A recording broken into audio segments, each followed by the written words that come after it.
Why did Neil Young hate his debut album? Neil Young's debut solo album, simply titled Neil Young, was originally released on the 12th of November 1968, which also happened to be his 23rd birthday, and it received generally warm reviews in the music press of the time, and it does remain a compelling listen to this day, in my opinion. You could argue it's flawed, it's uneven, but it is absolutely full of brilliant songwriting, absolutely meticulous arrangements, lyrical creativity, and some of the most amazing guitar tones I've ever heard on a recording. And despite all these strengths, it came out and it was a big flop on its release. The album was Neil Young's first solo album after doing 3 albums with Buffalo Springfield. Now the album, it features Ry Cooder on the guitar, Jim Messina is involved, as well as people from the famous Wrecking Crew. The string arrangements are by Jack Nietzsche, and they're incredible. Jack Nietzsche had previously worked with Neil Young on the song Expecting to Fly on Buffalo Springfield's second album. So all in all, the album, you couldn't say it's a masterpiece, but it's a very good album. So why did Neil Young hate it? In 1968, the Buffalo Springfield were on the verge of splitting up. Neil Young had already left the band once and come back. Towards the end, when the Springfield was still together, Neil Young was introduced to Elliot Roberts, who was the manager of Joni Mitchell at the time. Elliot Roberts became Neil Young's manager all the way through up until Elliot Roberts passed away in 2019. Elliot Roberts was the first one to book Neil Young's first small solo tour, managed to negotiate a contract with Reprise Records, and was given the go-ahead to start recording his first solo record. And there's one other key figure who comes into Neil Young's life at this time as well, and that's his producer, David Briggs, who was also living in Topanga Canyon at that time, actually in Stephen Stills' old house. They became friends, and then with the solo album coming up, David Briggs was on board to be the producer. Now, the album was recorded in several different studios throughout Los Angeles over a period of months, from August to October 1968. So with the recording process, this is where Neil Young's first solo album differs probably from all the rest of his subsequent albums. It was recorded in a very painstaking way, with each individual track being overdubbed separately, layer by layer, often in a different studio, and often the backing track would be recorded in one, some overdubs were done in a different studio, and then a vocal would be done in a completely different studio. This is completely different to the rest of Neil Young's career. So let's go through the songs on the album. First song on the album is called The Emperor of Wyoming, and it's an instrumental.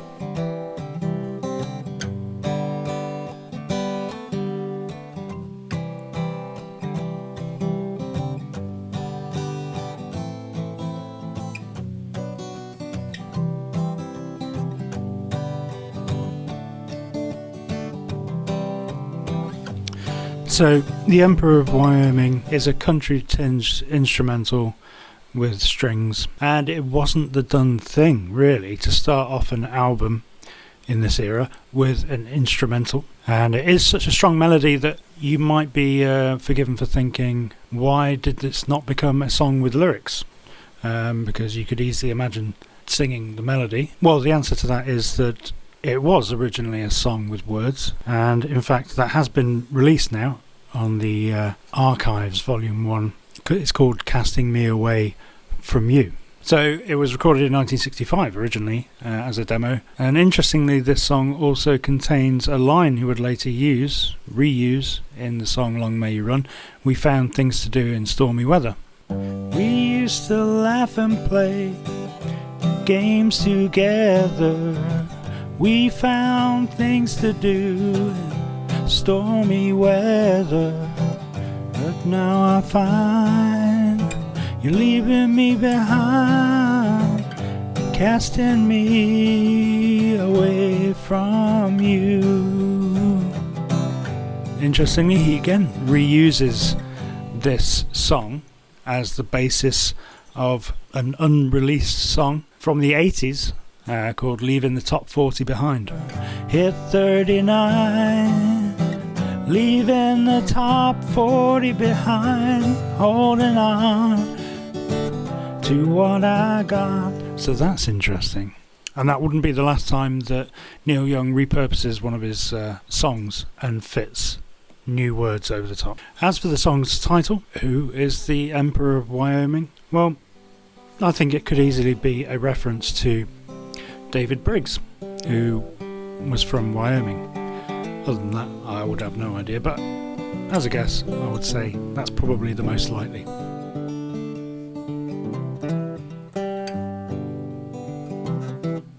But track 2 was actually the first song to be produced by Briggs. It's Jim Messina on bass, George Grantham on drums, and the rest of it is Neil Young, apart from the strings. So every single guitar on there is Neil Young. The string arrangement on this is by David Blumberg, in fact, not Jack Nietzsche. And this song contains some killer fuzz tones.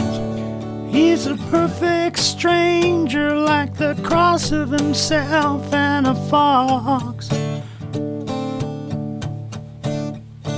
He's a feeling arranger and a changer of the ways he talks. To get the guitar tone on this, he actually did not use any amps. No guitar amps were used in the recording of this album.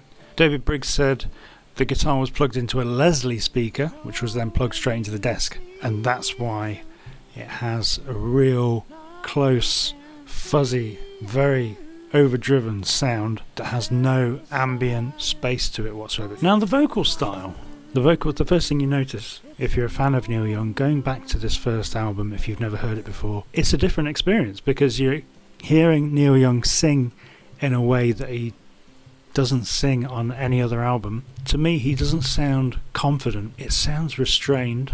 The way you sing, basically, when you're still a little bit unsure of yourself. The vocals remind me of my vocals when I would record at home and would be afraid of the neighbours hearing me. It's sort of, you're holding back a little bit. He's not using his full voice. It's kind of he's trying not to. It's almost like he's trying not to sing too loud. And if you compare this recording to the version with Crazy Horse released on Live Rust and in the Rust Never Sleeps concert movie, it's night and day. The energy of Neil Young and Crazy Horse all playing together, compare that with the original song. The contrast is incredible between the two recordings if you do a side-by-side comparison. Not just the tempo and the feel that Crazy Horse brings to it, but the way Neil Young is singing. You know, he's projecting his voice out there, he doesn't care, and I think that's the main difference. Neil Young's voice is a very particular tone, very distinctive, but yeah, on the 1968 version it sounds like he's afraid of the neighbours hearing him.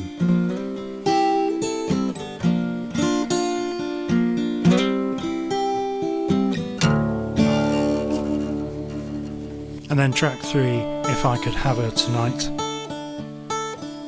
All of a sudden she was on my mind. I wasn't ready for her kind, and she was taking her time.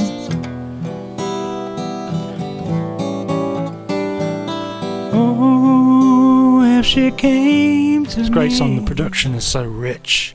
There's a lot going on. The guitars are thick. I love the jangly guitar a little bit. But again, the vocals are very restrained. I imagine that if he did sing this later on down the road, a few years later, he would have been singing it a lot more fuller voice. To me, it sounds like confidence, a confidence issue, maybe just not fully sure of himself vocally, which is interesting because later on he's very, very sure of himself vocally. But songwriting, I mean, it's brilliant songwriting. Now, what's interesting about these early Neil Young songs as well is that unlike his later songs, the chord sequences are surprising. They're twisting and turning all over the place. It seems the more Neil Young carried on, he prefers to have simpler and simpler chord progressions. But these early songs are full of unusual chord progressions. Okay, so you've got 3 variations on D to the G, and then you go from an E minor to a B flat, and then back to the E minor. Okay, so that's That's still unusual now. You don't hear that very often. And you certainly don't get Neil Young doing that anymore. After the 60s, you don't hear that. I love that kind of thing. And she was taking her time. Oh, if she came to me, would she be kind? And if she stayed with me, you think that she'd like to do anything I would, or would she leave me? We'll see a lot more of these types of unusual chord sequences on other songs on this album as well. Okay, so the next song is I've Been Waiting for You.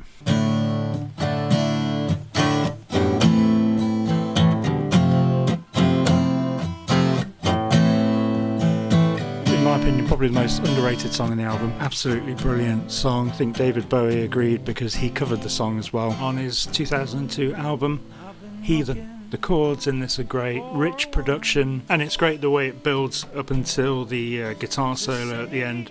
Some of the best guitar tones are on this song, and they do that classic thing which they started doing in the late 60s where they make the instruments pan from one speaker to the other. They love doing that in the late 60s. Everything about this song is great. He manages to avoid cliches. The choice of chords and the lyrics both really cleverly have their own little twist on them, and the lyrics are great. You know, he wants a woman who has the feeling of losing once or twice, which, like the chord sequence, you know, you understand what he's saying, but it's got his own little twist on it. It's original, and I think it's a great song. It's probably the most underrated song on the album. Fantastic guitar solo. The organ is fantastic as well. It's a pipe organ, which was actually a real pipe organ in a church, and it was recorded at the church in Glendale. I love the way the instruments are blended on these songs, and especially this song. It's a fine blend of instruments. Tonally fantastic. And also the Pixies did a cover version of it as well, which underlines the fact that it's an underrated song, in my opinion. If these people highly rate it, then you should too. And then the next track, The Old Laughing Lady. Don't call pretty Peggy, she can't hear you no more.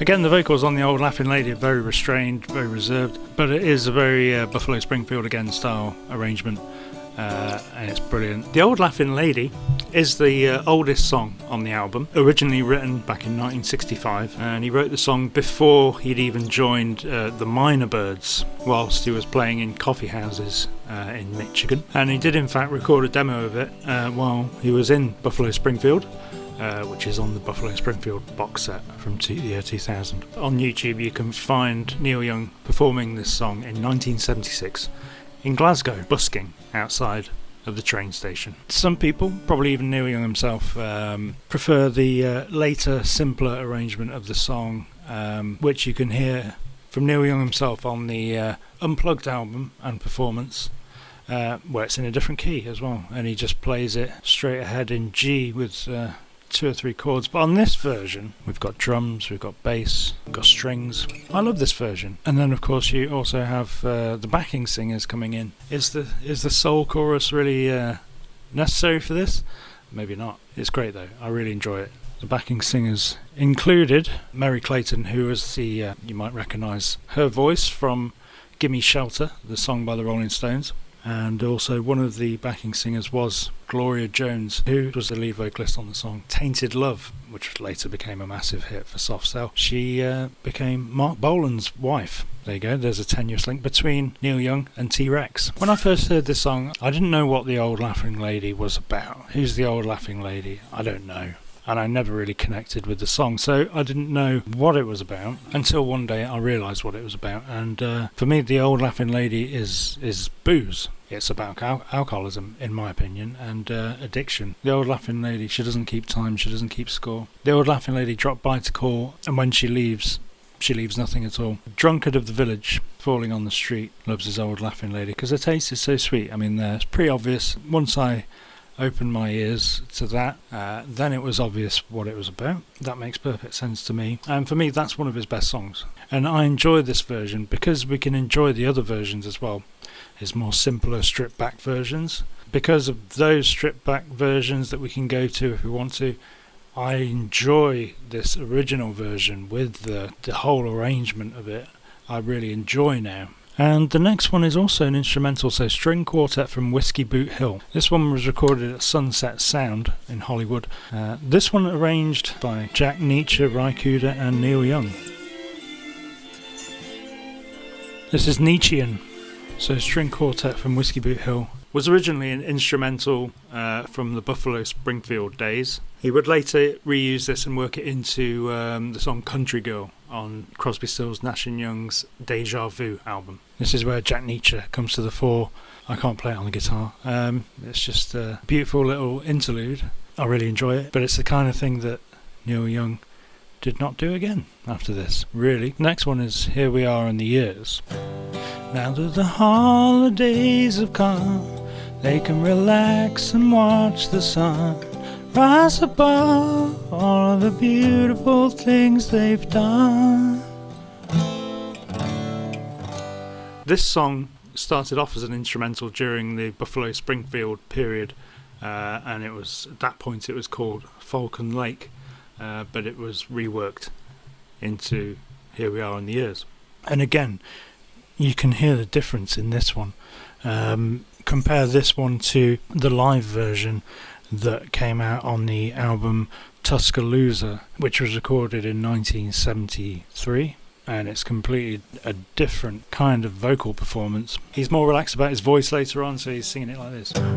Now that the holidays have come, they can relax and watch the sun rise above all of the beautiful things they've done. But again, the chords used in this song, I mean, it starts off conventionally enough. Go to the country, take the dog, look at the sky without the smog, see the world, laugh at the farmers feeding hogs, eat hot dogs. So it goes into the E there.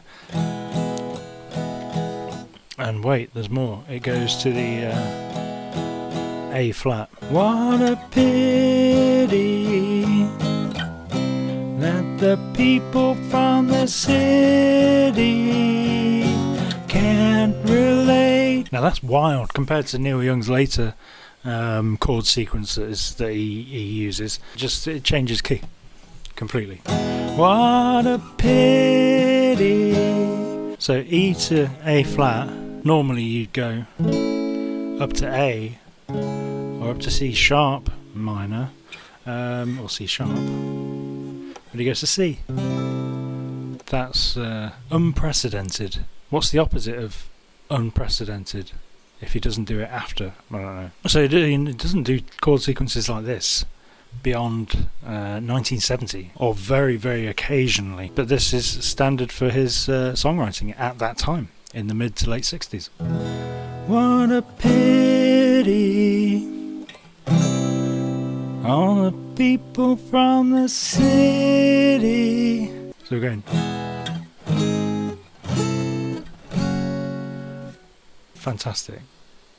Can't relate to the slower things that the country brings. And then it goes back to the G, but with a different section. The way this song is structured is like a like 4 different acts, you could say, four different parts that are all completely different before it kind of goes back to the original riff at the end. This is Neil Young's equivalent of prog rock, ladies and gentlemen, right here. Time itself is bought and sold. The spreading fear of growing old contains 1,000 foolish games that we play.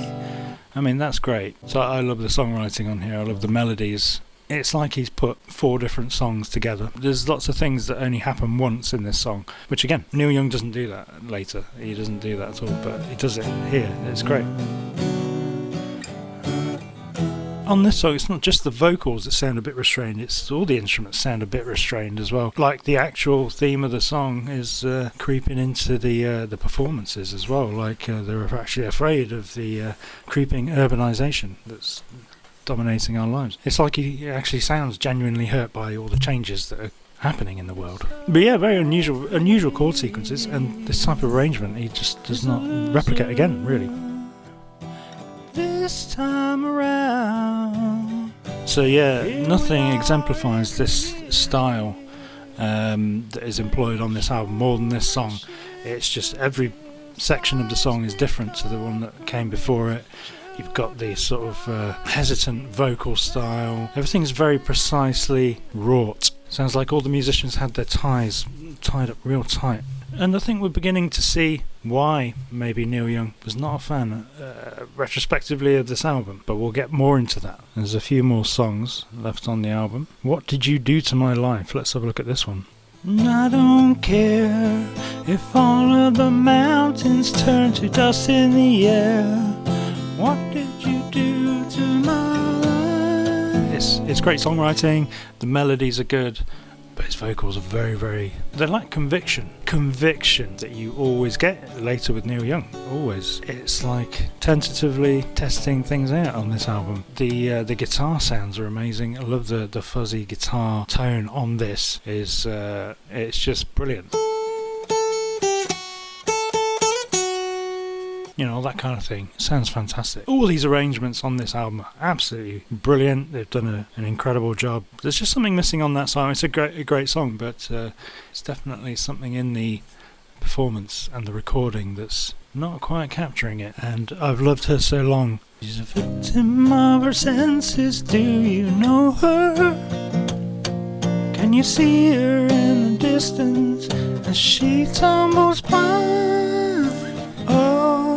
I've loved her so long. I've loved her so long. So you've got that, but you've also got the backup singers coming in. Yeah, it sounds slightly more out of place on this than it does on the Old Laughing Lady, I think. But it's great. I mean, I love it, enjoy it. But it's very different a type of arrangement that Neil Young would later employ. But it's fascinating to hear that they went for such an overwrought, overdubbed and meticulous sort of arrangement. And you can tell this is the Buffalo Springfield approach to making records. So he was still in that mindset, in the expecting to fly Broken Arrow type of thing, which was all the rage. In 67 and 68, that was the thing to do. They were in that mindset in the late 60s because they were following on from the Beach Boys and the Beatles, who were employing, string sections, full orchestration, ornate arrangements, fusing together of different styles. They weren't afraid to, chuck some trumpets on there. It was very much in vogue. It was the cutting edge of popular music. It's that same philosophy on Buffalo Springfield again. So from 67 to 68 there was a lot of bands doing that. You can hear it on the notorious Bird Brothers from the Byrds, that Sgt. Pepper's blueprint, adding, multi-layering, taking months to make an album, meticulously putting together a masterpiece. That was what you had to do. It was what they felt they had to live up to. And what's interesting is what happens after 68. Things changed again. Neil Young was part of that change, but we'll come to that later. But yeah, it's brilliantly overwrought and overdubbed and over the top and over-arranged. Basically everything over everything. So the backing singers on this song are really going for it in the background. It's over-egging it a bit, I think. With this song, they've left it in the oven a bit too long. It's fantastic. I enjoy it, Same goes for the rest of the album. I enjoy it for what it is, not for what it isn't. Because you can make the mistake if you're a Neil Young fan. You go back, you like Rust Never Sleeps, you like Harvest, you like Harvest Moon, but you also like Live Rust. So you've got these two different sides of Neil Young, but there's more sides to Neil Young, and then you might go back and listen to the debut album. You might think, this is not what I'm into, and but you've got to enjoy it for what it is, not for what it isn't. And then we come to the final song on the album, Last Trip to Tulsa.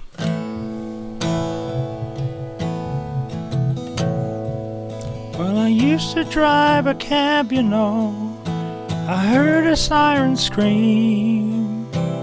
pulled over to the corner and fell into a dream.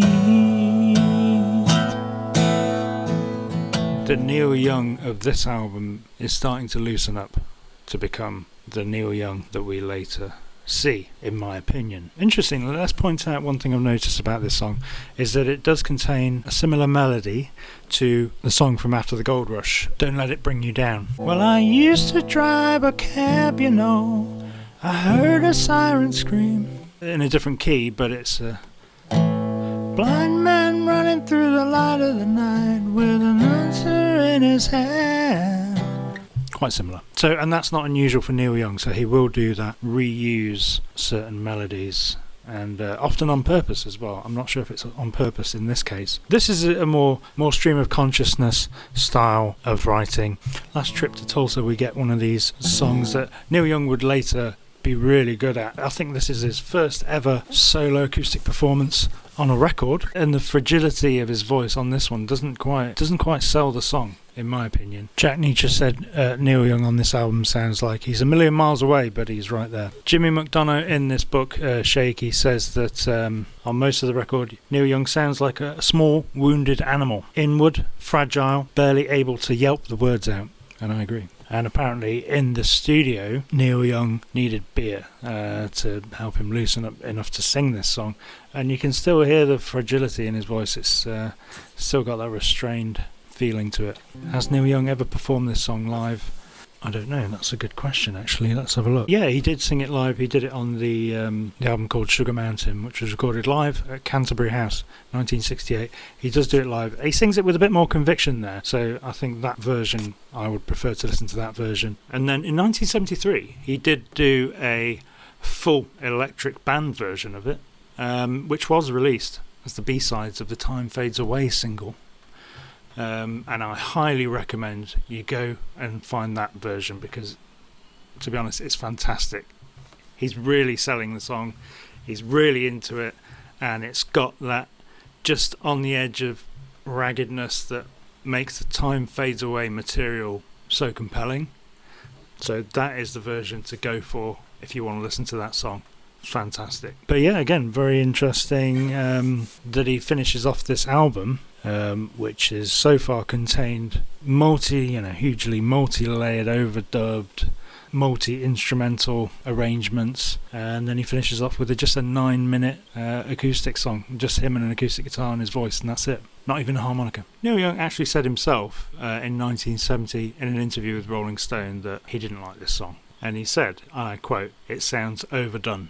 And that's the last song on the album. Okay, so what was Neil Young's problem with this album?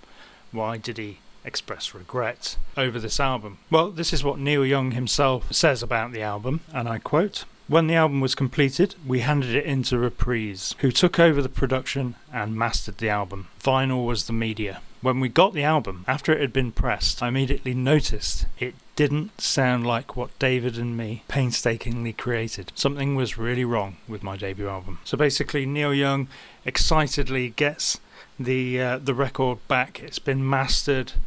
They sit down and listen to it, and you couldn't hear all that meticulous stuff that had been put into the album. Something had gone wrong at the point of mixing or mastering or something. There was a problem. Upon investigating, it turns out that Reprise had chosen to use a new method called CSG. It's actually called HICO CSG, which stands for Holzer Audio Engineering Compatible Stereo Generator. And it was an electronic analog audio signal processing device developed by the chief engineer at A&M Records. And they developed this thing because during the years of transition from mono to stereo recording, it was meant to make stereo records play on mono sound systems. So it was meant to make the two-channel stereo mix just sort of automatically fold back together into a nice mono mix. Basically, what they wanted to get rid of was having to do a stereo mix and a mono mix for each record that was released back then. They wanted to cut that out, and they just wanted to just give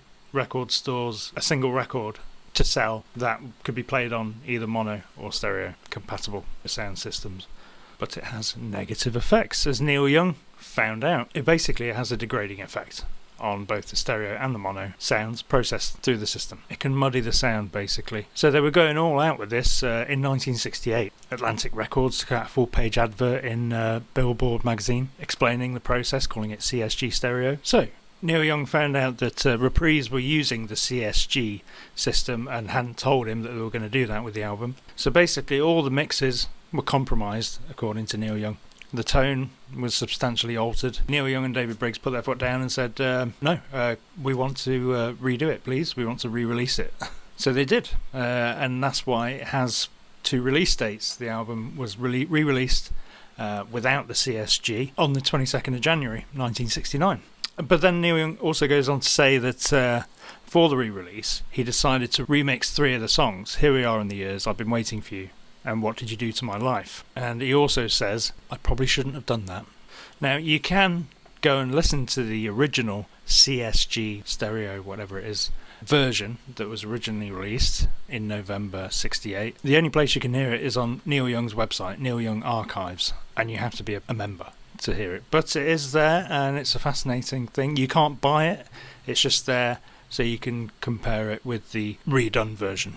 So that's why there's basically 2 versions of the album. And then in recent years, Neil Young actually went back to the original version and reversed the CSG process and then released that as well. But it's worth noting that even after they redid the album and re-released it without the CSG processing applied to it, Neil Young still expressed regret about the album because, as mentioned before, he admitted that the song Last Trip to Tulsa wasn't his finest hour. But I think the most telling thing that shows you what Neil Young really felt about this first solo album is simply the fact that he never again made an album in the same way. He carried on with the same producer, David Briggs, but that method that they used to make that first album was never ever used again. He never went back and did it that way again. He never overdubbed everything again. In fact, it's as if they went so far down the rabbit hole of this intense studio overdubbing, precision sonic building and building the songs painstakingly brick by brick. From then on, after that, it's as if he vowed to himself never to do that again. And from then on, he basically rebelled against that first album for the rest of his career. He's done the exact opposite. We're playing live, record it, don't do anything to the recording, get close to the source, record what happens in the room at that particular time during that performance, and then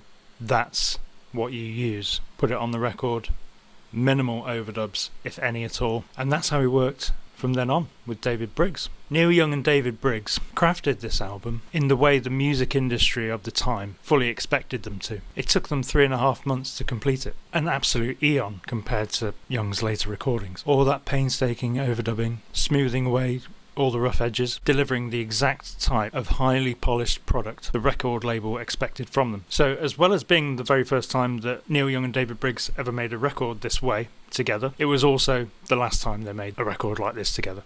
It was as if he recognised the shortcomings in using this method almost immediately and vowed to himself and to Briggs never to repeat the same mistake again. As he said in his own words, if I had left it alone at an earlier stage, it would have been better. Like a lot of that Buffalo Springfield stuff, he says. I went on working and fucked it up. I don't do that anymore. Thank God I got that out of my system at an early age. That's from the book Shaky by Jimmy McDonough, which I highly recommend as the best Neil Young biography written to this date. The main charge you can level against the album is that it just doesn't represent Neil Young as the artist we now know him to be. So from this point on, he used this album as an example of exactly what not to do in a studio. So from then on, starting with the next album, Everybody Knows This Is Nowhere, Neil Young will go in the completely opposite direction, recording mainly live in the studio, starting a process which has lasted up until the present day. No more separation of musicians from each other, no more building tracks one instrument at a time, no more overthinking, no more re-recording. When all is said and done, having re-listened to this album numerous times, I have to say it's very much possible to enjoy this collection of songs for what they are by not thinking about what they aren't. This isn't Rust Never Sleeps, After the Gold Rush or Harvest. It stands alone in Neil Young's work, and it's fun to treat it as the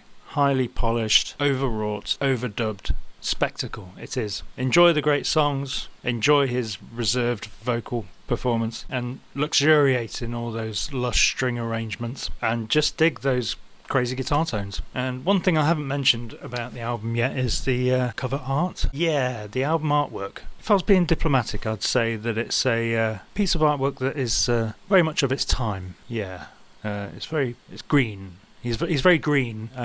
He's got green skin. I like the concept of it. It's got like the city down here, the countryside above him, above his shoulders. Yeah, very much of its era, let's say. Yeah, it's unique. Do I like it or not? I don't know. I still don't know. But there you go. That's just about the artwork. Art is subjective, so look at it and make up your own mind.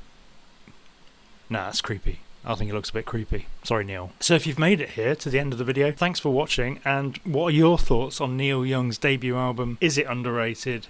Is it just a flop? Is it no good? Or is it one of his best albums? Let me know, and I'll answer anyone's comments in the comments section. Come on. Let me know your opinion if you want to. No, I'm not forcing you to. That's the end of the video. Well done for making it this far. If you want to help us out, subscribe to this channel. I'm going to make more videos like this, as well as the regular videos from us. If you haven't seen us play live, you can watch our live videos on this channel. Follow us on Facebook, and of course join us every Sunday at 6 PM UK time for Streamin Out, YouTube's only weekly Neil Young tribute live stream, hosted by me. But that's all from me for this one. Bye for now.